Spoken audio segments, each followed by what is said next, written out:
அனைவருக்கும் வணக்கம். சிம்ம ராசிக்காரர்களுக்கு நீண்ட நாட்களாக எதிர்பார்த்த நல்ல நேரம் என்று சொல்லக்கூடிய வகையில் பல நல்ல வாய்ப்புகளை நிச்சயமாக சந்திக்கக்கூடிய ஒரு தருணமாக 2025ஆம் ஆண்டு ஜனவரி 1ஆம் தேதி முதல் சிறப்பான மாற்றங்களை சந்திப்பதற்கான முதன்மையான அதிர்ஷ்ட யோக வாய்ப்புகள் நிறைந்த ஆண்டாக அமைய போகிறது. ஏனென்றால் இனி தாரதப்பட்டை கிளிய போகிறது என்று சொல்லக்கூடிய வகையில் சிம்மராசிக்காரர்களுக்கு பல நல்ல மாற்றங்களை நிச்சயமாக 2025 அள்ளி கொடுக்க போகிறது. ஏனென்றால் இந்த வருடத்தில் மிக வலிமை வாய்ந்த குரு வலுவாக லாபஸ்தானத்தில் அமர போகிறாருங்க.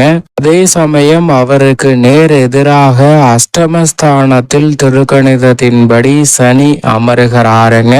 குரு மற்றும் சனி ஆகிய இரண்டு வலிமை வாய்ந்த கிரக நிலைகளும் நேர் எதிரெதிர் பலனை கொடுக்கக்கூடிய அமைப்பில் சஞ்சரிக்கக்கூடிய இந்த ஆண்டு என்பது மிக அற்புதமான மாற்றங்களை நிச்சயமாக அள்ளி கொடுக்க போகிறது என்பதுதான் யதார்த்தமான உண்மை. எனவே சிம்ம ராசிக்காரர்களை பொறுத்த வரைக்கும் இந்த வருடத்தில் மிக பெரிய அளவிலான அதிரடியான நல்ல மாற்றங்களையும் முன்னேற்றத்தையும் நிச்சயமாக சந்திப்பதற்கான யோகம் உருவாகும். அதோடு மட்டுமல்லாது நீண்ட நாட்களாக எதிர்பார்த்து காத்து கொண்டிருக்கக்கூடிய நல்ல நேரம் என்று சொல்லிவிடலாங்க. அதிலும் குறிப்பாக நீண்ட நாட்களாக எதிர்பார்க்கக்கூடிய திருமண பாக்கியம், குடும்ப முன்னேற்றத்திற்கான வெளிநாட்டு வேலை வாய்ப்பு, வருவாயை உருவாக்கி கொள்ளக்கூடிய நிரந்தர வேலை வாய்ப்பு என பல மாற்றங்கள் நிச்சயமாக உண்டு. அதோடு மட்டுமல்லாது குடும்ப உறவுகளுக்கிடையே ஏற்பட்ட மனஸ்தாபம், சிக்கல்கள் போன்றவை விலகுவதற்கான நல்ல சந்தர்ப்பமும் இந்த தருணத்தில் நிச்சயமாக அமைவதற்கான யோகத்தை 2025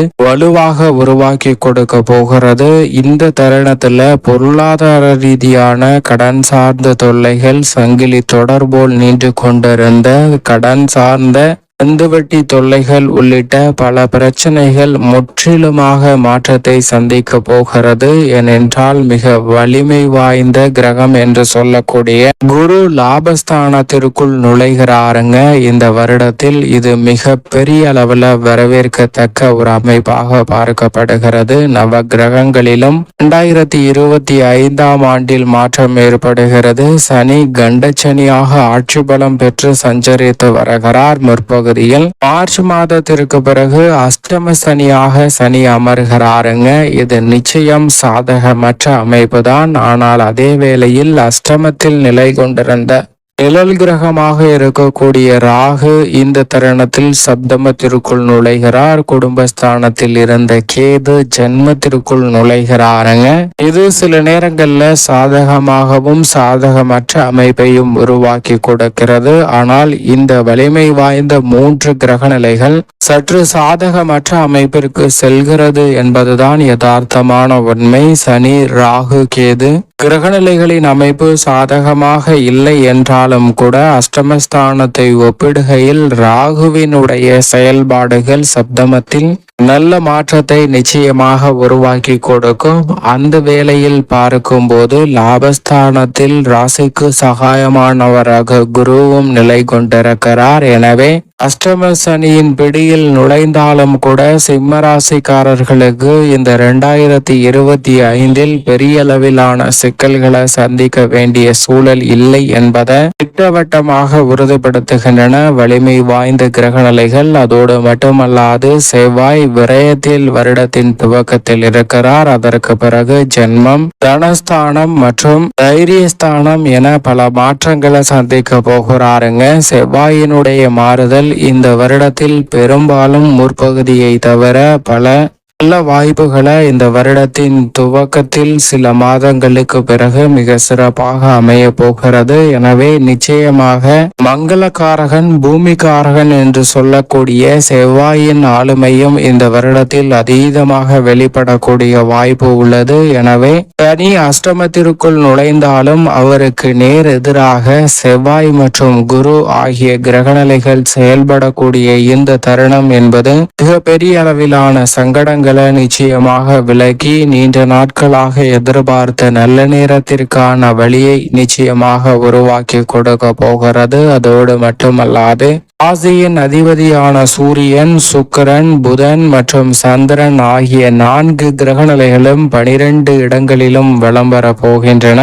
12 இடங்களிலும் மாறி மாறி வலம் வரும்போது சிறப்பான அமைப்பிலும் நல்ல பலன்களை கொடுக்கக்கூடிய வகையில் உச்சமும் ஆட்சி பலமும் பெறும்போது அதீதமான நன்மைகளை நிறைவாக சந்திப்பதற்கான அதிர்ஷ்ட யோக வாய்ப்புகளை நிச்சயமாக பெறக்கூடிய ஒரு அற்புதமான தருணமாக அமைகிறது என்பதை திட்டவட்டமாக உறுதிப்படுத்துகிறார். ஆனால் ஜென்மம், அஷ்டமம் போன்ற இடங்களில் அமரும் போது மட்டும் சற்று விழிப்புணர்வுடன் இருங்க. மற்றபடி இந்த வருடத்தில் 2025 குறிப்பாக சொல்ல வேண்டும் என்றால் அதிக சாதகமற்ற அமைப்பு என்றால் சனி ஒருவர் மட்டும்தான். மற்ற கிரகநிலைகளின் அமைப்பு நிச்சயம் சாதகமாக உள்ளது. ஏனென்றால் மோட்சக்காரகரான கேது ஜென்மத்திற்குள் நுழைந்தாலும் மந்தமாக பணிகள் நடைபெற்றாலும் அவற்றை நேர்த்தியாக செய்வதற்கான வாய்ப்பை வலுவாக அள்ளி கொடுக்கிறார். எனவேதான் கேது ராகு கிரகநிலைகளின் அமைப்பு விரயம் அஷ்டமத்தை ஒப்பிடுகையில் நிச்சயமாக நல்ல மாற்றத்தை தான் ஏற்படுத்தி கொடுக்கிறதே தவிர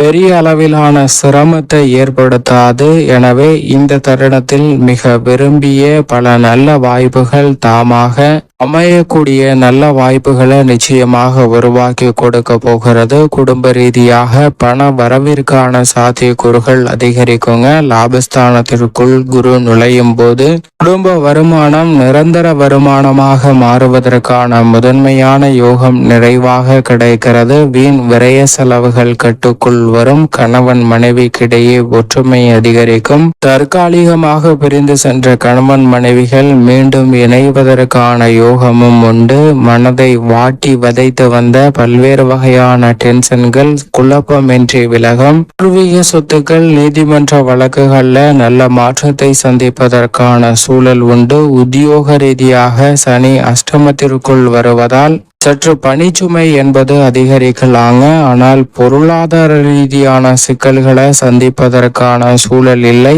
இருந்தாலும் இந்த தருணத்தில் மறைமுகமாக சில தொந்தரவுகள் வரலாம். எனவே விழிப்புணர்வுடன் உத்தியோகம் சார்ந்த பணிகளில் ஈடுபட வேண்டும். தொழில்துறை, வியாபாரத்துறையை பொறுத்த வரைக்கும் பொருளாதார ரீதியான இழப்புகளை சந்திப்பதற்கான சூழல் இல்லை என்பதை கண்டச்சனியும் அஷ்டமசனியும் உறுதிப்படுத்துகின்றனர். ஆனால் சக பங்குதாரர்கள், வாடிக்கையாளர்கள் என அனைவருடைய ஒத்துழைப்பையும் மேம்படுத்துவதில் சில சிக்கல்கள் வரலாங்க. அது போன்ற விஷயங்களில் மட்டும் நுணுக்கமாக கையாள வேண்டிய ஒரு தருணமாக பார்க்கப்படுகிறது. மற்றபடி தொழிலில் நல்ல மாற்றமும் முன்னேற்றமும் நிறைவாக கிடைக்கும். தனித்து செயல்படுவதை விட கூட்டு முயற்சியாக ஈடுபடும் போது அமோகமான யோகத்தை பெறக்கூடிய ஆண்டாக நிச்சயமாக சிம்ம ராசிக்காரர்களுக்கு 2025 ஆண்டு அமையும் என்பதில் சந்தேகமே வேண்டாம். கலைத்துறையின் நாயகனாக இருக்கக்கூடிய சுக்கிரன் இந்த தருணத்தில் மிகவும் சாதகமாக தான் பலம் வருகிறார். எனவே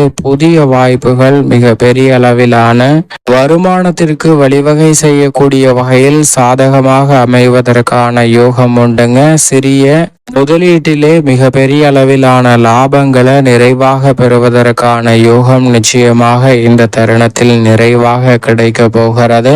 அதோடு மட்டுமல்லாது அரசியல் சார்ந்த பணிகளில் சிம்ம ராசிக்காரர்கள் மேற்கொள்ளும் போது அதில் ஏற்படக்கூடிய பிரச்சனைகள் அனைத்தையும் திறன்பட சமாளித்து மக்கள் மத்தியில் செல்வாக்கை உயர்த்துவதற்கான யோகமும் நிறைவாக கிடைக்கிறது. மன அமைதியுடன் மகிழ்ச்சியாக சில பொறுப்புகள் உங்களை தேடி வருவதற்கான யோகமும் உண்டு. மாணவர்களின் கல்வியில் தெளிவான முன்னேற்றத்தை நிச்சயமாக பெறலாம். எதிர்பார்த்து காத்து கொண்டிருக்கக்கூடிய கல்விராதியான சுமூகமான சூழ்நிலைகள் நிச்சயம் சிறப்பாக அமைய போகிறது. சிரமமின்றி பல நல்ல வாய்ப்புகள் உங்களை தேடி வரும். விவசாயம் சார்ந்த பணிகளில் மிக அற்புதமாக விளைச்சலும் வருமானமும் அதிகரிக்கக்கூடிய வாய்ப்புகளை இந்த வருடம் முழுவதுமே செவ்வாய் அள்ளி கொடுக்க போகிறாருங்க. செவ்வாய் தனது ஆதிக்கத்தை சற்று கூடுதலாகவே இந்த வருடத்தில் செயல்படுத்த போகிறார். எனவே விவசாய புரட்சி என்று சொல்லக்கூடிய வகையில் விவசாயம் சார்ந்த பணிகளில் பலரின் அதிக ஆர்வமானது அதிகரிப்பதோடு விவசாயம் சார்ந்த பணிகளில் நல்ல முன்னேற்றமும் விரைவாக சந்திக்கக்கூடிய ஒரு ஆண்டாகவும் அமைய போகிறது. மேலும் இந்த வருடத்தை மிக சிறந்த மகிழ்ச்சிகரமான வருடமாக மாற்றிக்கொள்ள நிச்சயமாக சிம்ம ராசிக்காரர்கள் வாரத்தில் ஞாயிற்றுக்கிழமை தோறும் தவறாது அருகாமையில் உள்ள சிவனாலயம் சென்று தீபம் ஏற்றி வழிபாடு செய்யுங்கள். அப்படி செய்வதால் உங்களுடைய வாழ்வில் அஷ்டம சனியால் ஏற்படக்கூடிய பாதிப்புகளும் முற்றிலுமாக விலகும். நல்ல மாற்றங்களும் உயர்வும் குருவிடமிருந்து நிறைவாக பெறுவதோடு நீண்ட நாட்களாக எதிர்பார்க்கக்கூடிய நல்ல நேரத்திற்கான ஒரு தருணமாகவும் இனி தாரதப்பட்டை கிளிய போகிறது என்று சொல்லக்கூடிய வகையில் நல்ல வாய்ப்புகளும் நிச்சயம் நிறைவாக கிடைக்கும் என்பதில் சந்தேகமே இல்லை. சிம்ம ராசிக்காரர்களுக்கு